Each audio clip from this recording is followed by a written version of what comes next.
2 Kings chapter 9.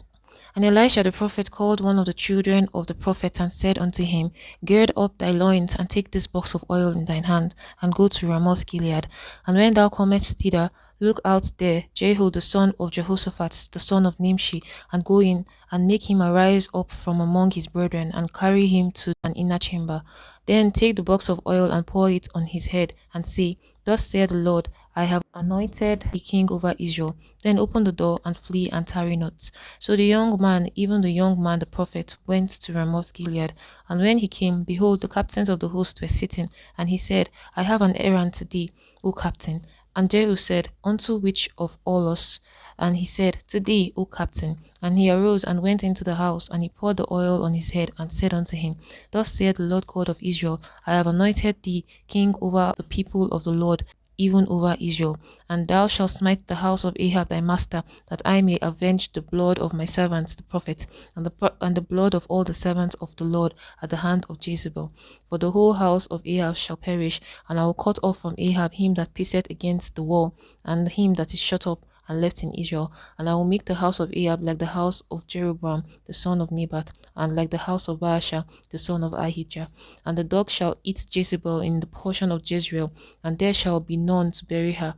And he opened the door and fled. And Jehu came forth to the servant of the Lord, and one said unto him, Is all well? Wherefore came this mad fellow to thee? And he said unto them, Ye know the man and his communication. And they said, It is false. Tell us now. And he said, Thus and thus spake he to me, saying, Thus saith the Lord, I have anointed thee king over Israel. Then they hasted and took every man his garment, and put it under him on the top of the stairs, and blew with trumpet, saying, Jehu is king. So Jehu the son of Jehoshaphat, the son of Nimshi, conspired against Joram. Now Joram had kept Ramoth Gilead, he and all Israel, because of Hazael king of Syria.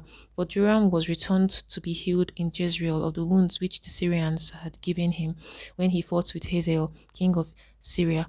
And Jehu said, If it be your minds, then let none go forth nor escape out of the city to go to tell it in Jezreel. So Jehu rose in a chariot and went to Jezreel, for Joram lay there. The Hazael king of Judah was come down to see Joram, and there stood a watchman on the tower in Jezreel, and he spied the company of Jehu as he came, and said, I see a company. And Joram said, Take an horseman, and send to meet them, and let them say, Is it peace? So there went one on horseback to meet him, and said, Thus saith the king, Is it peace? And Jehu said, What hast thou to do with peace?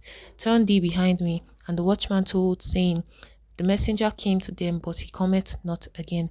Then he sent out a second on horseback, which came to them, and said, Thus saith the king, Is it peace? And Jehu answered, What hast thou to do with peace? Turn thee behind me. And the watchman told, saying, He came even unto them, and the watchman told, saying, He came even unto them, and cometh not again. And the driving is like the driving of Jehu the son of Nimshi, for he driveth furiously.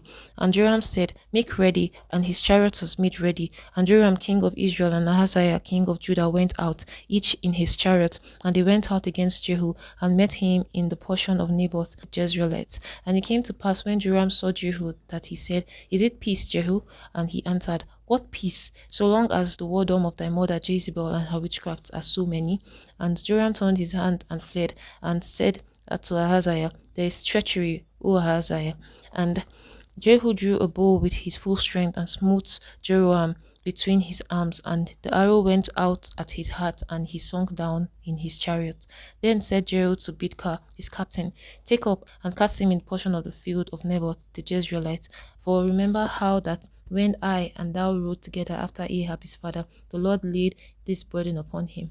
Surely I have seen yesterday the blood of Naboth, and the blood of his sons, saith the Lord, and I will requite thee in this plat, saith the Lord. Now therefore take and cast him into the plat of ground, according to the word of the Lord. But when Ahaziah the king of Judah saw this, he fled by the way of the garden house, and Jehu followed after him, and said, Smite him also in the chariot. And they did so, at going up to Gore, which is by Ibleam. And he fled to Megiddo and died there. And his servants carried him in a chariot to Jerusalem and buried him in his sepulchre with his fathers in the city of David. And in the 11th year of Joram the son of Ahab began Ahaziah to reign over Judah. And when Jehu was come to Jezreel, Jezebel heard of it, and she painted her face and tired her head and looked out a window. And as Jehu entered in at the gate, she said, Had Zimri peace, who slew his master? And he lifted up his face to the window and said, Who is on my side? Who? And there looked out to him 2 or 3 eunuchs. And he said, Throw her down. So they threw her down, and some of her blood was sprinkled on the wall and on the horses. And he trod her under foot. And when she was come in, he did eat and drink, and said, Go, see now this cursed woman, and bury her, for she is a king's daughter. And they went to bury her, but they found no more of her than the skull and the feet and the palms of her hand. Wherefore they came again and told him. And he said, This is the word of the Lord which he spake by his servant the Tishbite, saying, In the portion of Jezreel shall dogs eat the flesh of Jezebel, and the carcass of Jezebel shall be as dung upon the face of the field in the portion of Jezreel, so that they shall not say again, This is Jezebel.